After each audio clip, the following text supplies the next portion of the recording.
ఉల్లిపాయ పకోడీ తినుంటారు. చికెన్ పకోడీ తినుంటారు. కానీ ఇలా పాలకూర పకోడీ ఎప్పుడైనా ట్రై చేశారా? చాలా బావుంటుందండి. ఓసారి ట్రై చేయండి. ఈ పకోడీ చేసుకోవడానికి పెద్ద కట్ట పాలకూరని తీసుకొని శుభ్రంగా కడిగి సన్నగా కట్ చేసుకొని వేసుకోవాలి. ఈ పకోడీలో కారం వేయరండి. మనం తినే కారాన్ని బట్టి పచ్చిమిర్చిని సన్నగా తరిగి వేసుకోవాలి. అలాగే ఒక కప్పు శనగపిండి, ఒక 2 టేబుల్ స్పూన్లు బియ్యపిండి వేసుకోవాలి.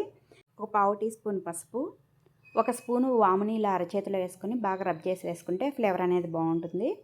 డైజెషన్కి కూడా మంచిదనమాట వాము వేసుకోవటం వల్ల. అలాగే ఒక స్పూను అల్లం వెల్లుల్లి పేస్టు, టేస్ట్ సరిపోయిన సాల్ట్, ఒక పావు టీ స్పూను వంట సోడా కూడా వేసుకొని ఫస్ట్ వాటర్ ఏం వేయకుండా ఈ ఆకుకూరని చేతితోటి గట్టిగా ప్రెస్ చేసుకుంటూ పిండినంతా కూడా బాగా కలిసేటట్టు కలుపుకున్న తర్వాత ఇప్పుడు కొద్ది కొద్దిగా వాటర్ పోసుకుంటూ పిండినైతే కాస్త గట్టిగానే వీడియోలో చూపిస్తున్నట్టు కలుపుకొని పెట్టుకోవాలి. అప్పుడే ఆయిల్ అనేది పీల్చకుండా పకోడీ బాగా వస్తాయి.